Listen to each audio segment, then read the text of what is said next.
Assalamualaikum warahmatullahi wabarakatuh, teman-teman mahasiswa semua.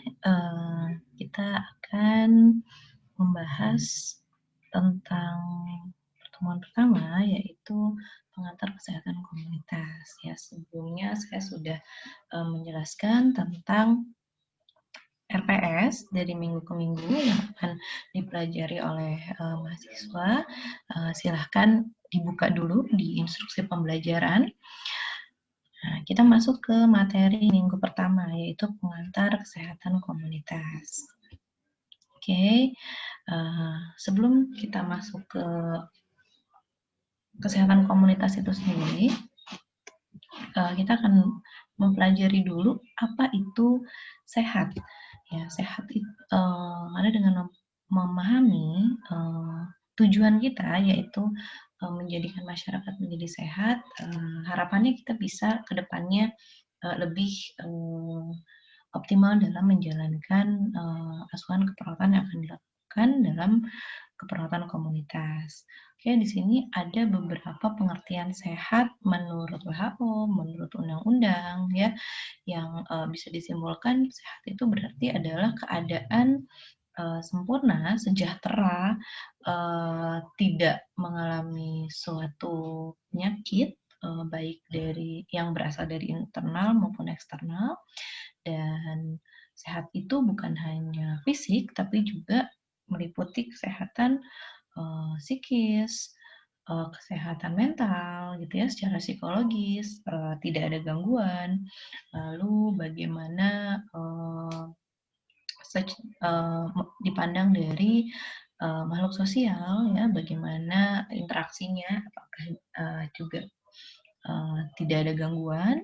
Nah, lalu bagaimana kalau di sini lihat ada intelektual, bagaimana kognitif atau cara berpikir dari seseorang tersebut, dan spiritual, ya. Jadi di sini saya tekankan kembali bahwa pengertian sehat itu bukan hanya secara fisik terbebas dari penyakit, tapi juga kita harus memandang manusia secara secara biologis, secara psikologis, bagaimana sosialnya, dan juga bagaimana spiritualnya. Oke, itu yang nantinya akan menjadi tujuan kita di keperawatan komunitas dalam melakukan asuhan keperawatan bagi komunitas. Tujuannya adalah masyarakat menjadi lebih sehat. Nah, di sini juga masih ada pengertian dari sehat. Nah, ini ada fisik maupun non fisik, ya, untuk mendukung seseorang menjadi sehat. Oke, lanjut adalah perilaku sehat. Jadi kalau tadi sehat, nah ada yang harus kita pahami, yaitu perilaku sehat. Di sini ada beberapa pengertian terkait perilaku sehat. Ini juga harus kita pahami sebelum kita memberikan intervensi di komunitas. Kenapa? Karena kalau tadi tujuan kita sehat, nah bagaimana kita mencapai tujuan berarti mutlak harus ada perilaku dari masyarakat yang mendukung ke arah kesehatan, atau kita sebut perilaku sehat. Ya, perilaku yang mendukung upaya kesehatan itu yang seperti apa sih? Ini yang berkaitan dengan upaya mencegah atau menghindari penyakit oleh masyarakat secara mandiri. Jadi tidak ada lagi perilaku-perilaku yang cenderung beresiko untuk cenderung berisiko untuk menjadi sakit, gitu ya, atau untuk tidak sehat. Nah, perilaku sehat ini mencakup, ya, menurut Becker ini yang tercakup dalam perilaku sehat adalah bagaimana komunitas atau masyarakat mengatur menu makanannya, dietnya, lalu bagaimana olahraga secara teratur, tidak merokok, tidak minum minuman keras, istirahat cukup, bagaimana mengendalikan stres, ya, dan perilaku atau gaya hidup lain yang dapat memberikan kesan positif bagi kesehatan. Lalu, sebentar.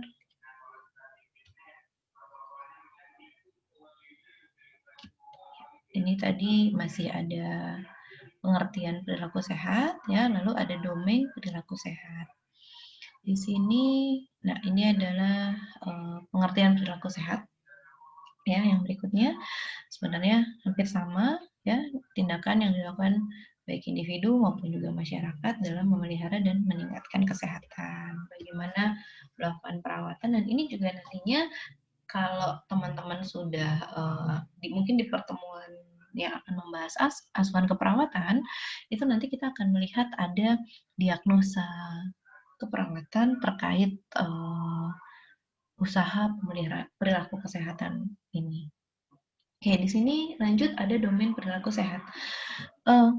Domainnya adalah ada di sini singkatan SOR atau stimulus atau rangsangan yang mempengaruhi organisme sehingga organisme itu menghasilkan responnya. Jadi stimulus itu adalah bagaimana perilaku dari manusia yang nantinya atau tubuh itu akan menghasilkan respon tergantung perilaku atau stimulus yang diberikan. Oke, next. Nah, perilaku itu terbagi menjadi dua ya, ada tertutup maupun terbuka. Jadi ini perilaku tertutup terjadi apabila responnya itu belum bisa diamati oleh orang lain. Kalau terbuka ini yang bisa dilihat oleh orang lainnya. Jadi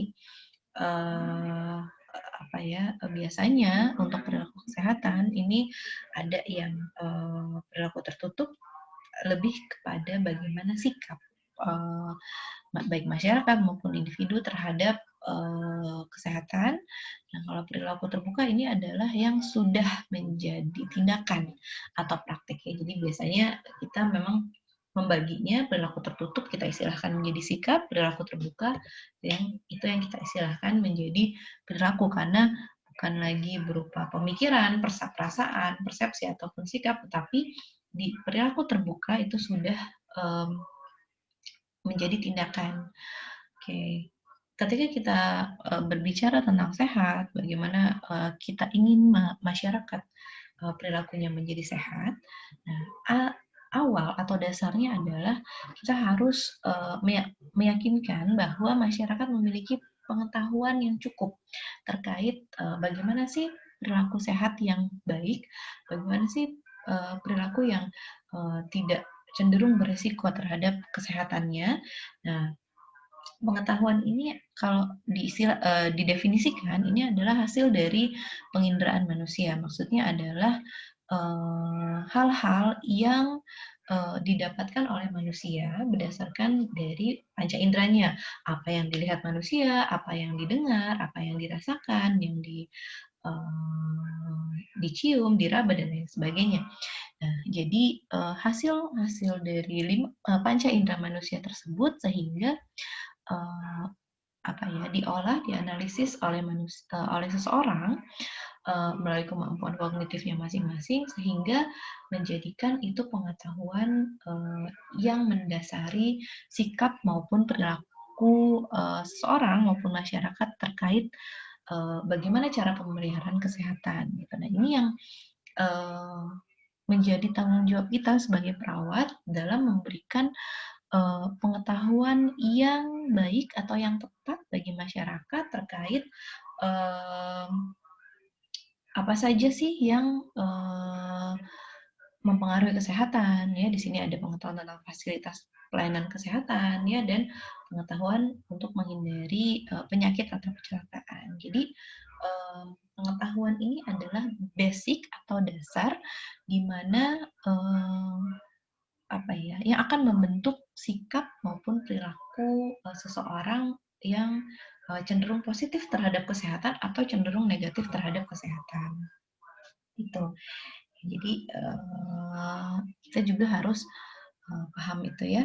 Nah, ketika pengetahuannya sudah didapatkan oleh seseorang ataupun masyarakat, biasanya mereka yang tadi saya katakan mereka akan menganalisis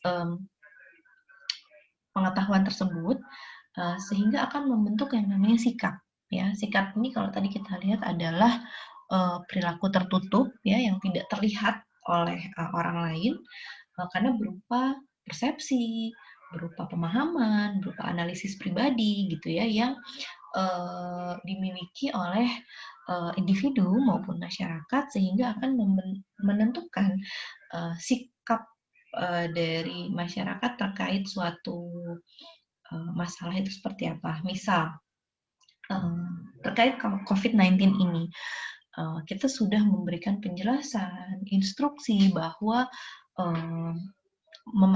harus memakai masker. Nah, tetapi dalam membentuk sikap ini memang yang tadi bukan hanya hasil pengetahuan itu bukan hanya terbentuk dari apa yang dilihat dan apa yang didengar gitu, tetapi juga harus diproses, harus dianalisis oleh seseorang maupun masyarakat, dan proses analisis atau sintesis ini yang akhirnya membedakan sikap ya dari setiap individu atau setiap masyarakat.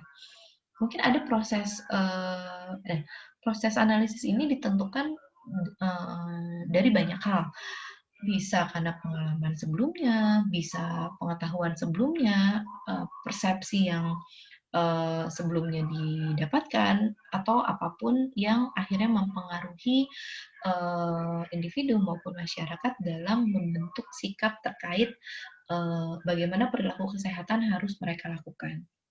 Ya, contohnya tadi yang COVID-19, kita sudah kasih instruksi, kita sudah kasih pengetahuan bahwa masker dapat mencegah penularan.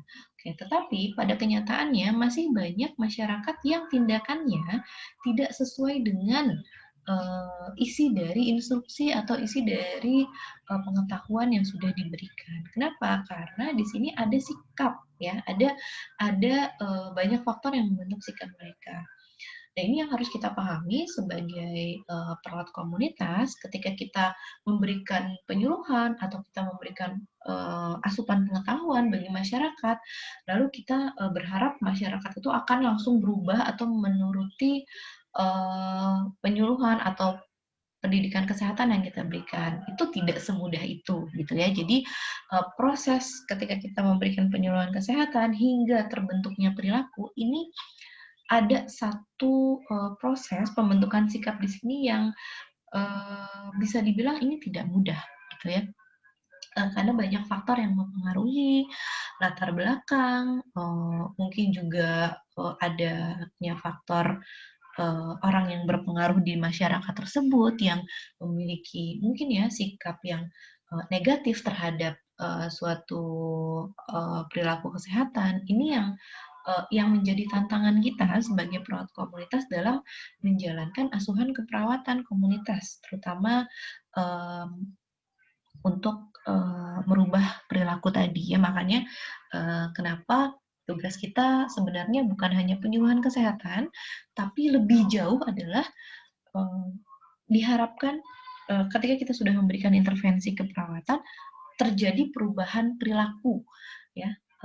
Masyarakat, individu maupun masyarakat, kita bicara karena komunitas kita bicaranya masyarakat, terjadi perubahan perilaku ke arah pemeliharaan kesehatan yang positif gitu ya. Jadi mudah-mudahan teman-teman paham bahwa tujuan kita adalah masyarakat sehat. Dengan cara apa? Dengan cara masyarakat dapat menunjukkan perilaku yang positif terhadap pemeliharaan kesehatan, tetapi untuk mencapai masyarakat bisa berperilaku yang positif terhadap kesehatan itu dimulai dari memberikan pengetahuan ya, dan ada proses sintesis, ada proses analisis yang akhirnya membentuk sikap yang diharapkan sikapnya ini positif. Tetapi kalau misalkan sikap masyarakat setelah diberikan pengetahuan masih negatif gitu ya, masih tidak mau pakai masker untuk pencegahan COVID misalkan, karena ini banyak terjadi, masyarakat menolak menggunakan masker gitu ya. Kita harus paham dulu kenapa masyarakat bisa bersikap yang cenderung negatif terhadap perilaku kesehatan. Nah, ini yang harus kita kaji kembali. Dan ketika kita sudah tahu, oh ternyata mereka menolak masker karena mereka tidak percaya adanya wabah COVID-19 ini. Nah, kira-kira apa yang bisa kita lakukan kemudian? Nggak mungkin kan kita melakukan hanya penyuluhan lagi, udah jelas mereka nggak percaya gitu ya. Berarti kita harus cari cara lain nih, selain pendidikan kesehatan, selain penyuluhan, ya. Apakah kita cara-cara apa yang bisa kita lakukan? Nah, ini yang mungkin nanti berjalan, kita akan sama-sama diskusi kira-kira apa yang bisa dilakukan, upaya-upaya apa yang bisa dilakukan dalam merubah sikap maupun perilaku masyarakat setelah diberikan pengetahuan. Seperti itu ya teman-teman. Lanjut.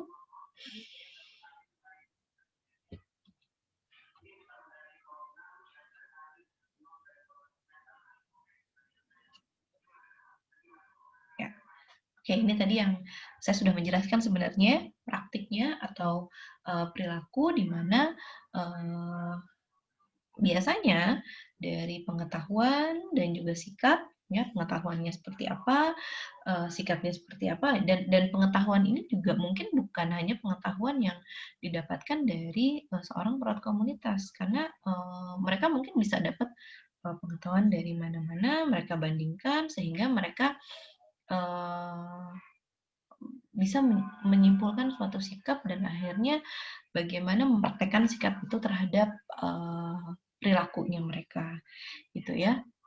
Nah, ini di sini praktek kesehatan atau perilaku sehat ini adalah yang positif yang kita harapkan dalam pemberian asuhan keperawatan komunitas gitu. Jadi apa ya, tantangan dalam memberikan asuhan keperawatan komunitas ini sebenarnya lumayan lumayan luar biasa gitu ya. Oke.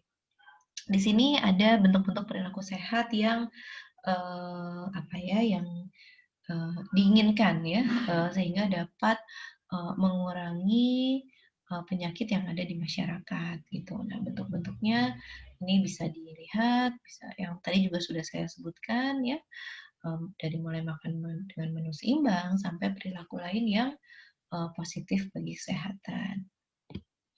Oke, lanjut.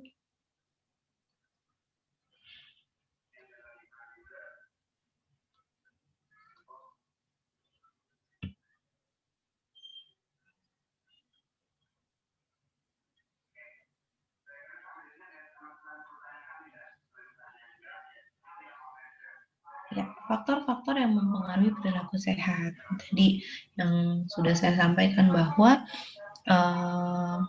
banyak sekali faktor-faktor yang dapat mempengaruhi baik sikap maupun nantinya ujungnya adalah bagaimana masyarakat berperilaku atau melakukan tindakan yang terlihat gitu ya. Jadi kalau tadi kita berharap hanya dengan memberikan pendidikan atau penyuluhan kesehatan masyarakat langsung berubah, nah alhamdulillah.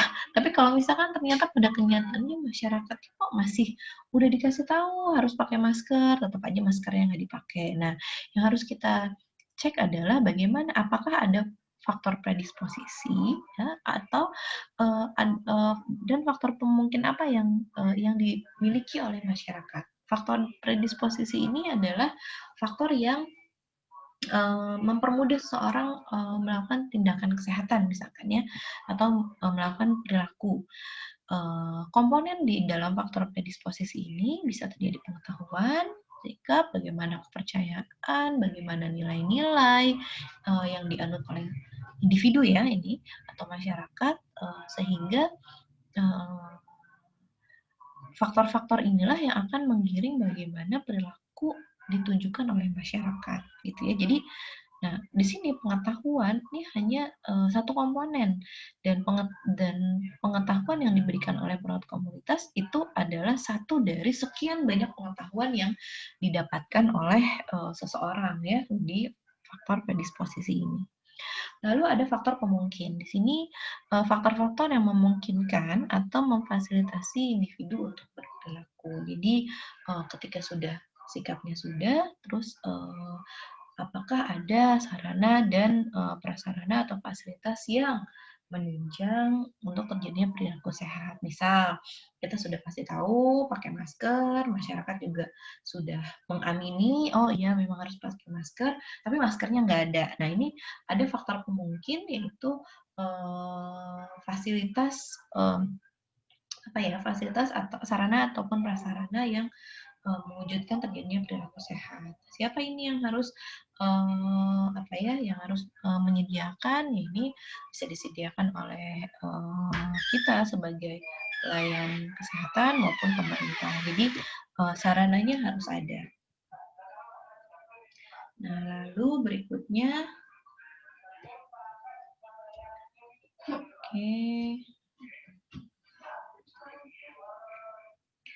ada faktor penguat. Kalau tadi predisposisi, terus ada mungkin ya, ada faktor yang menguatkan gitu ya. Jadi ini sebenarnya faktor yang paling mendukung atau memperkuat terjadinya atau terbentuknya perilaku dalam masyarakat ya.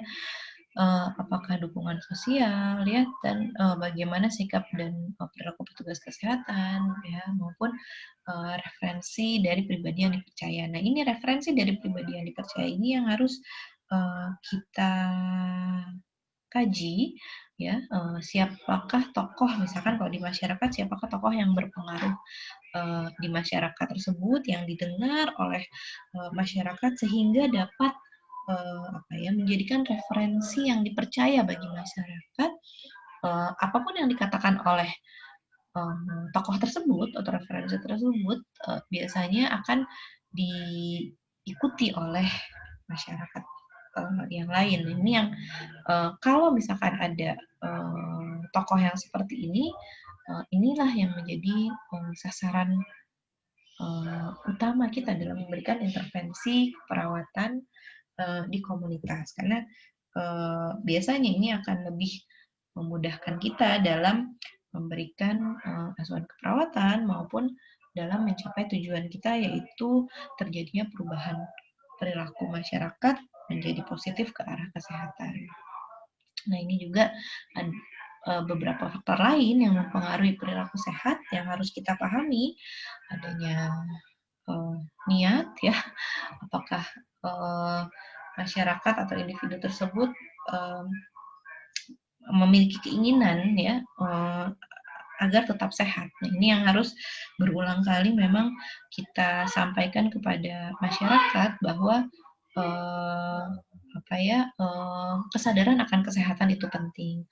Lalu bagaimana dukungan sosial ya dari masyarakat dalam kehidupan bermasyarakat ya. Gitu.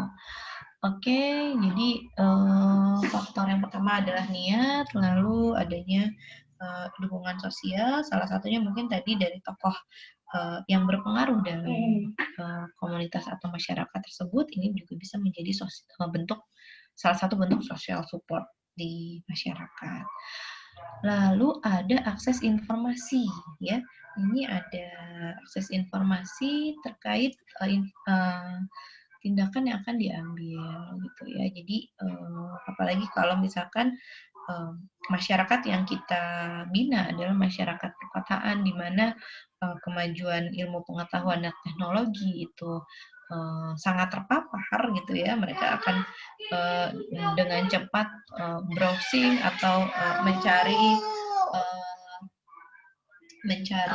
informasi-informasi yang tersedia. Ya, oke. Selanjutnya,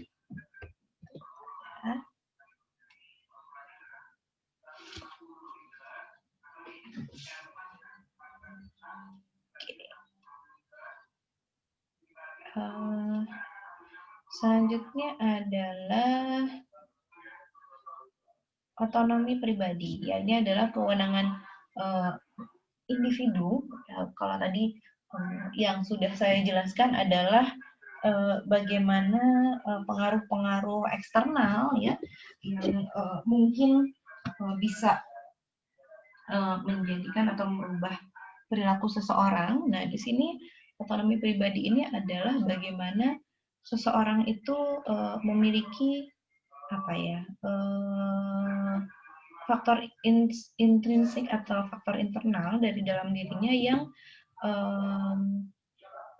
menjadi faktor yang juga berpengaruh dalam mewujudkan perilaku kesehatan ini.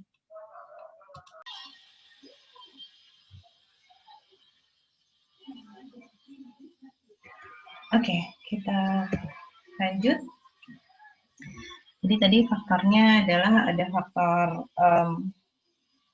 ada niatnya, ada juga bagaimana social support-nya, dan ini yang harus dipahami itu personal autonomi dari tiap-tiap pribadi, ya, atau juga kalau kita bicaranya konteks apa ya, masyarakat, bagaimana nilai-nilai yang dianut oleh suatu masyarakat. Ya, misalnya di sini ada contohnya di Indonesia, di mana nilai yang dianut adalah ya sebagian besar nih ya istri apa ya mengikuti apa arahan dari suaminya.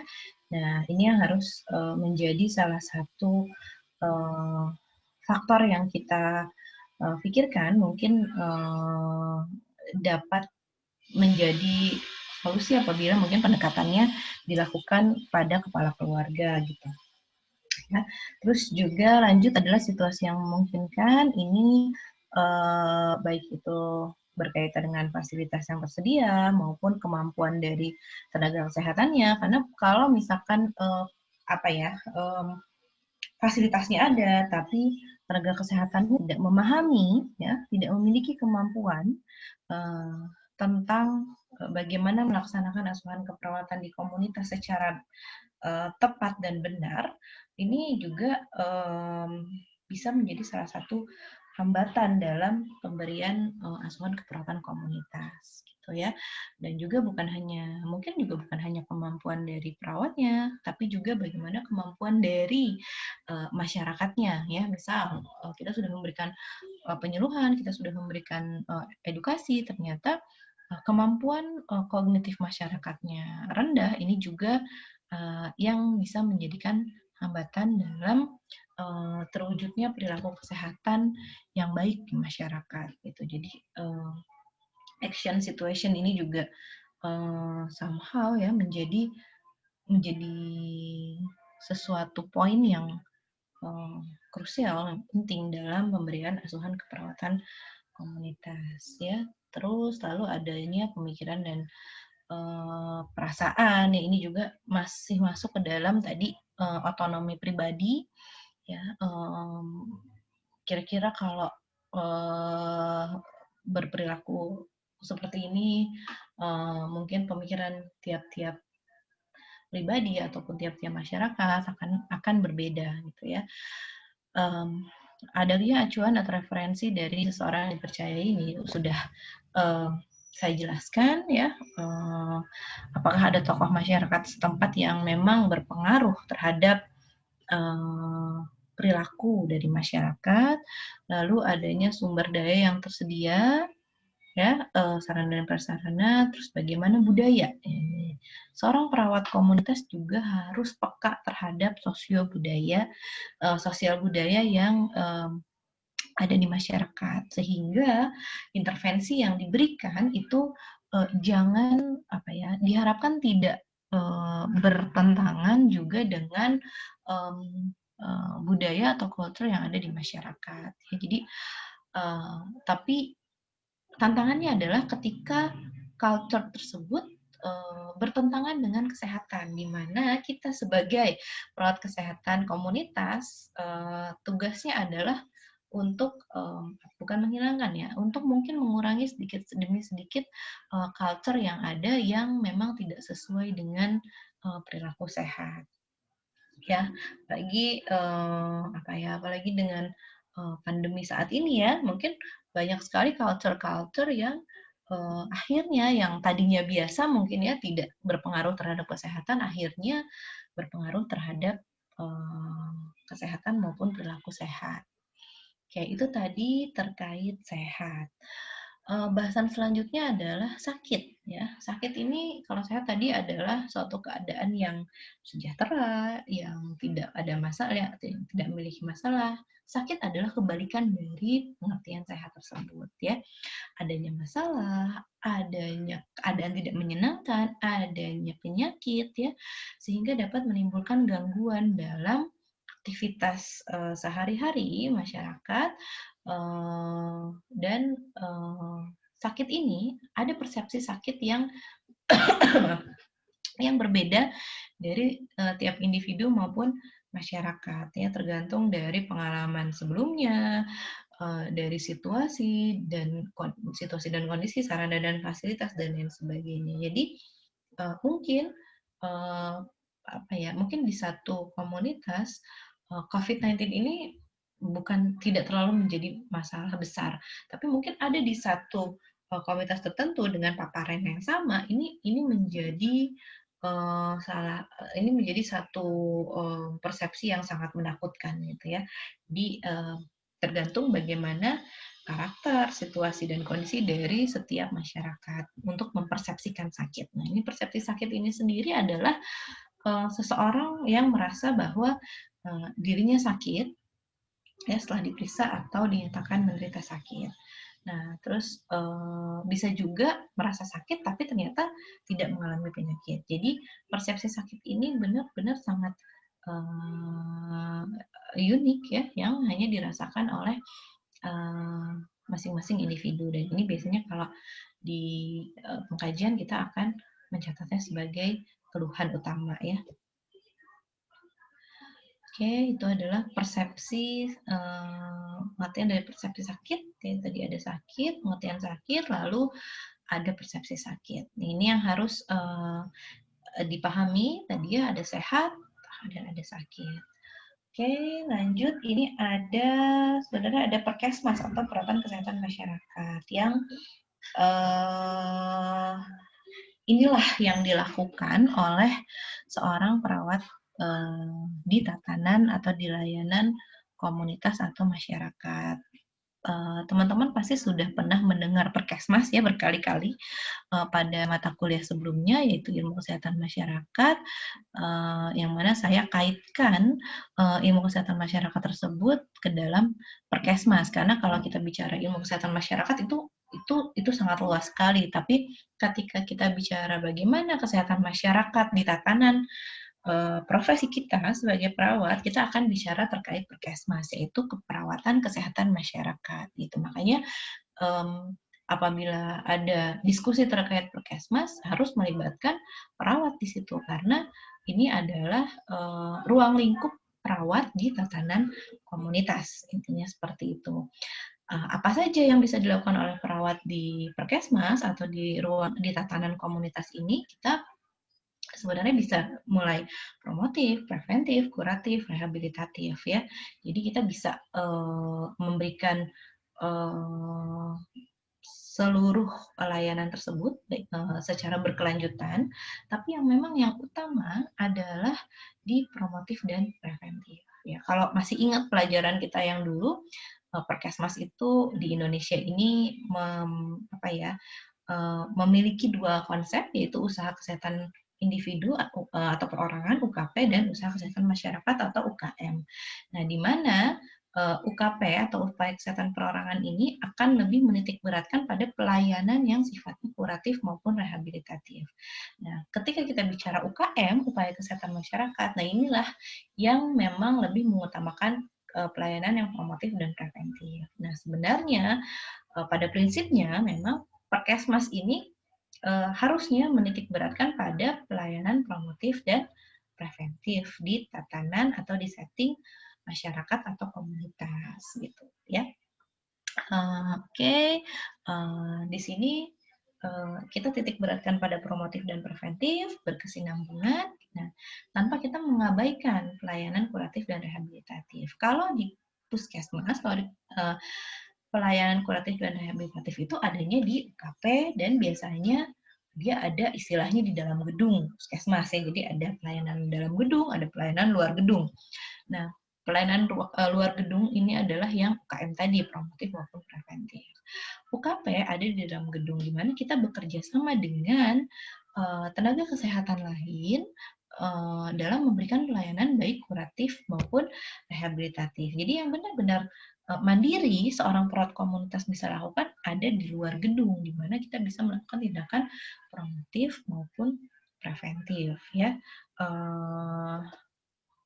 Apa namanya, tanpa mengabaikan itu maksudnya gini, kita promotif dan preventif memang pengetahuan preventif yang kita berikan atau pengetahuan promotif yang kita berikan harus menitik beratkan pada intervensi-intervensi non farmakologis, karena secara etik kita tidak punya wewenang dalam memberikan pengobatan atau intervensi-intervensi yang sifatnya farmakologis. Tapi ketika kita memberikan intervensi non farmakologis, kita jangan akhirnya menjatuhkan terapi-terapi farmakologis itu di pelayanan kuratif gitu ya. Tapi kita bersinergi dalam memberikan pelayanan, ya. Jadi yang promotif dan preventif kita jelaskan non farmakologisnya, tapi tetap kita tidak boleh mengabaikan upaya kuratif yang sedang dijalankan. Misal, iya Bu, jadi kalau misalkan untuk mengurangi tekanan darah sebaiknya minum rebusan daun salam. Oke, nggak usah minum obatnya itu kan kimia. Nah, sementara obat-obatan itu adalah, apalagi yang diberikan dokter ya, itu adalah sebuah upaya kuratif dan maupun rehabilitatif yang diberikan bagi klien tersebut gitu ya. Dan kita tidak boleh mengabaikan tindakan kuratif yang sedang dilakukan gitu ya. Jadi tetap obatnya diminum, ini juga diminum, yang penting adalah harus terkontrol.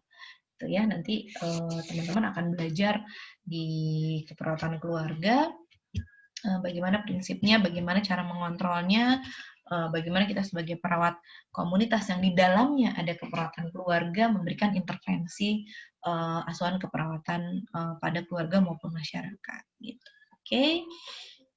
Oke, nah di sini pelayanan Perkesmas itu bisa ditujukan pada individu, keluarga, kelompok maupun masyarakat. Jadi segala bentuk pelayanan yang adanya di masyarakat, ya, baik itu individu di masyarakat, keluarga dalam masyarakat maupun tatanan masyarakat itu sendiri, itu masuk ke dalam ruang lingkup Perkesmas yang dijalankan oleh perawat kesehatan komunitas. Itu intinya.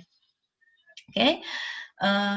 Ini perawatan kesehatan komunitas atau masyarakat sama ya Perkesmas. Nah ini tadi yang saya bilang pelayanan keperawatan profesional, sasarannya adalah masyarakat. Masyarakat ini kan luas ya, siapa sih gitu ya. Nah pendekatannya itu kita bisa terbatas pada kelompok-kelompok yang memang memiliki risiko tinggi terhadap terjadinya masalah kesehatan gitu ya. Siapa itu kelompok-kelompok yang berisiko tinggi? Misalkan mereka yang memang sudah terpapar penyakit-penyakit tertentu, atau memang yang memiliki risiko tinggi terpapar penyakit tertentu gitu ya. Nah, di sini kita melibatkan klien kita itu siapa? Sasaran kita itu tadi. Kalau dari mulai keluarga, kelompok maupun masyarakat itu kita libatkan sebagai mitra. Jadi kita bekerja bersama dengan masyarakat dari mulai perencanaan sampai dengan evaluasi. Jadi setiap tahap asuhan keperawatan komunitas itu harusnya kita berpartner atau bermitra dengan masyarakat. Ya, kenapa? Karena ketika kita menginginkan masyarakat menjadi mandiri, perilaku kesehatannya bagus gitu ya, kita tidak bisa menjadikan masyarakat itu terlalu bergantung kepada tenaga kesehatan gitu ya. Jadi kalau semuanya dilakukan sendiri oleh perawat, ya nantinya masyarakat akan ketergantungan. Bagian perawat yang nggak ada, akhirnya perilakunya tidak cenderung sehat kembali. Gitu. Oke. Nah, kita lanjut. Di sini ada indikator sehat, ya. Menurut sistem kesehatan nasional atau SKN ada juga 12 indikator menurut Bloom, ya. Di sini ada lamanya usia harapan hidup, ya, UHH kalau di demografi, ya. Usia harapan hidup semakin tinggi, apa ya, semakin lama usia harapan hidup masyarakat ini biasanya juga mencerminkan bagaimana kesehatannya, bagaimana kesejahteraan dari masyarakat itu sendiri. Terus keadaan sakit, disease of infirmity, keadaan sakit atau cacat secara fisiologis, terus discomfort of illness, adanya keluhan sakit dari masyarakat, ya, disability, ketidakmampuan dalam melakukan pekerjaan. Jadi kalau misalkan terjadi ini tidak ada ini, itu merupakan suatu indikator bahwa masyarakat itu sehat. Terus bagaimana masyarakat berpartisipasi dalam menjaga dirinya untuk selalu sehat. Nah, ini tadi, ya, makanya kita harus bermitra dengan masyarakat. Terus bagaimana behavior atau perilakunya dari masyarakat. Ini yang dari awal tadi saya gaungkan bahwa healthy behavior ini yang menjadi tujuan kita, perubahan dari perilaku kesehatan yang nyata dari masyarakat.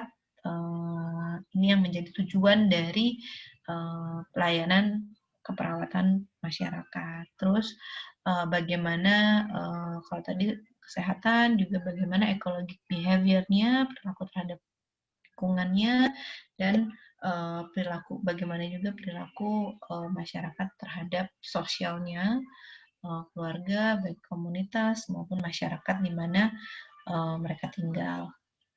Terus juga indikator sehat, bagaimana interpersonal relationship, ini kualitas komunikasi, ya. Terus daya tahan anggota masyarakat terhadap penyakit, bagaimana juga kepuasan anggota masyarakat terhadap lingkungan sosialnya, external satisfaction, internal satisfaction, bagaimana apakah puas terhadap aspek kehidupan dirinya sendiri.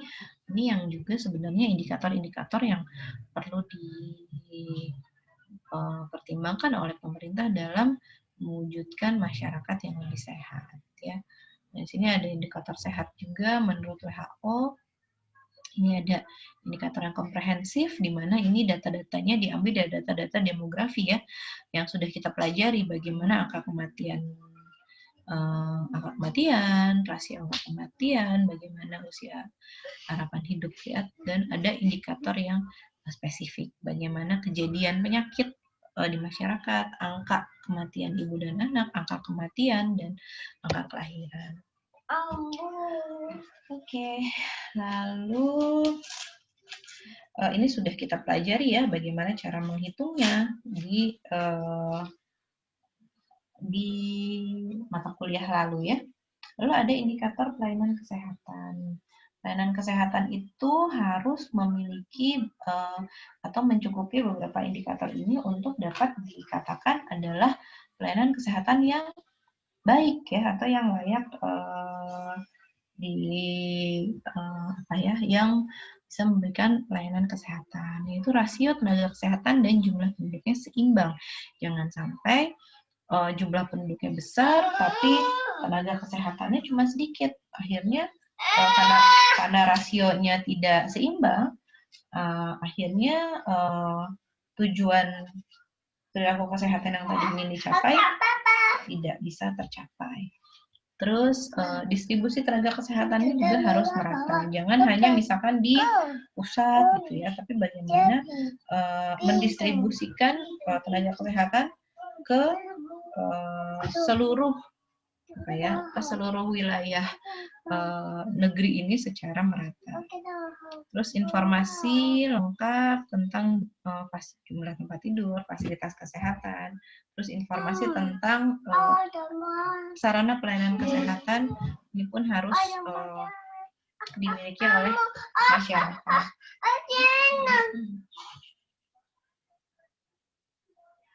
Oke, kita lanjut. Ini ada konsep kesehatan komunitas ya.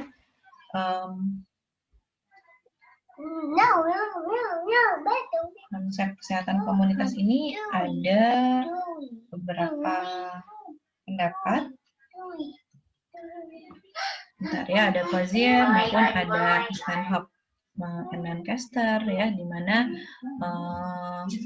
konsep kesehatan komunitas ini bagaimana komunitas atau masyarakat dapat dapat melakukan perawatan kesehatan, dapat melakukan praktek atau tindakan perilaku sehat yang tadi sudah saya jelaskan. Oke, di sini fungsi komunitas dalam kesehatan ya, bisa menyediakan kebutuhan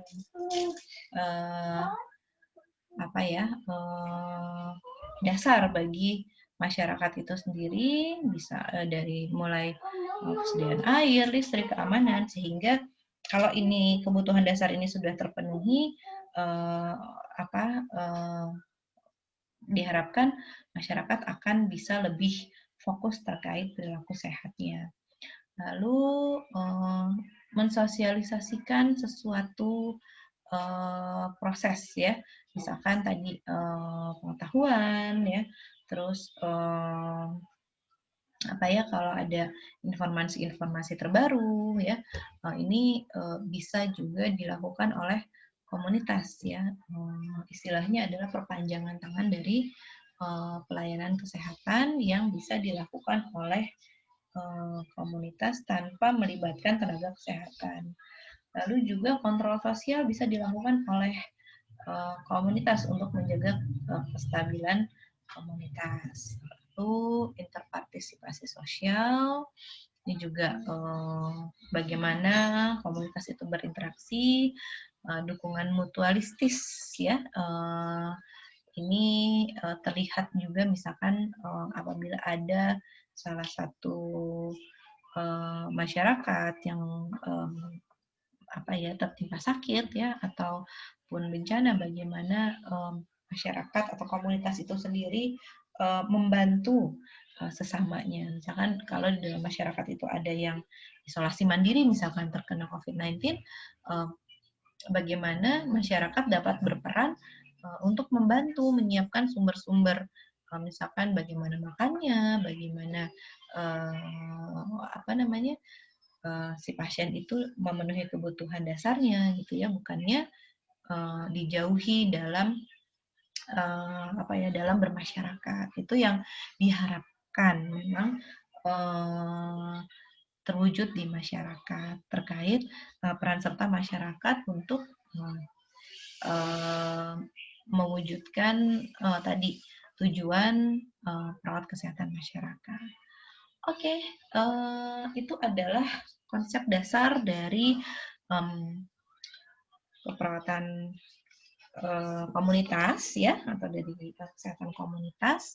Mudah-mudahan dari paparan yang sudah saya berikan untuk pertemuan pertama ini, teman-teman bisa lebih memahami apa itu komunitas, kenapa, apa yang nantinya ada gambaran bagaimana nantinya perawat itu melakukan intervensi di komunitas, dan